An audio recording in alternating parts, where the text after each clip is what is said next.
El Evangelio.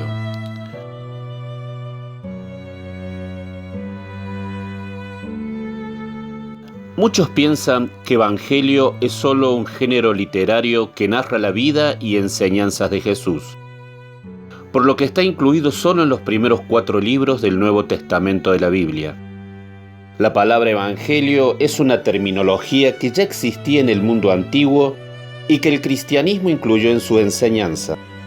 Por lo tanto, para entender correctamente lo que el evangelista quería decir con ella, debemos ver primero cómo se usaba en aquella época. El término griego euangelion significaba buena noticia, anuncio alegre, y se relaciona frecuentemente con los emperadores romanos. Tengamos en cuenta que el emperador romano se consideraba un dios, el señor del mundo, su salvador y libertador. Desde su punto de vista, el mundo estaba lleno de pueblos incivilizados que había que conquistar para incorporar a su imperio. Así pues, cada vez que regresaba de una victoria militar se proclamaban las buenas noticias, el Evangelio, anuncio que se hacía para aumentar su gloria. Habiendo entendido esto, podemos imaginar el impacto que estas palabras pudieron causar en los que oían este mensaje. Ellos habrían escuchado con frecuencia la frase «el Evangelio de César, el Hijo de Dios».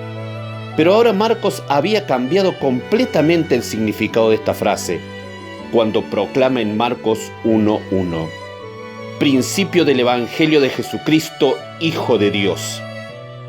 Les estaba diciendo que no eran los emperadores romanos los que iban a salvar al mundo, sino Jesucristo, el unigénito Hijo del Padre, el eterno y verdadero Dios, se hizo hombre para traer buenas noticias para todos nosotros. Anuncio de salvación que por gracia divina llega hoy a cada uno de nosotros. No lo desechemos, aceptemos con arrepentimiento y fe la salvación que Cristo nos ofrece, pues trae abundante bendición a nuestras vidas. Marcos 1:1 nos habla del principio del Evangelio. ¿A qué principio se refiere?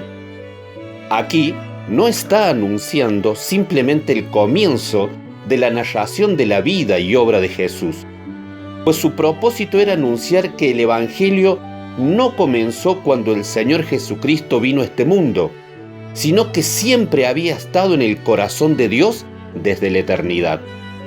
Los constantes anuncios que encontramos en el Antiguo Testamento acerca de la venida del Mesías probaban que esto era así. De hecho, el mismo apóstol Pedro hace referencia al sacrificio de Cristo como de un cordero sin mancha y sin contaminación, ya destinado desde antes de la fundación del mundo, pero manifestado en los posteriores tiempos por amor de vosotros. Lo dice en 1 de Pedro 1, 19-20. Podemos decir, desde una perspectiva cronológica, el Evangelio surge en la eternidad, mucho antes incluso de que el hombre hubiera sido creado o hubiera pecado, proveyendo una solución anticipada para la terrible situación que la caída introdujo en el mundo.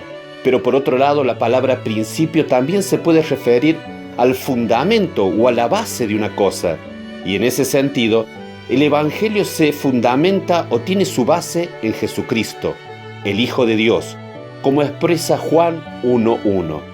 En el principio era el Verbo, y el Verbo era con Dios, y el Verbo era Dios. Como señala Romanos 15:29, y sé que cuando vaya a vosotros, llegaré con abundancia de la bendición del Evangelio de Cristo. Escuchemos las buenas nuevas y recibamos con fe el Evangelio de la salvación, aceptando a Jesucristo como Señor y Salvador, para gozar de las infinitas bendiciones que Dios tiene preparado para cada uno de nosotros.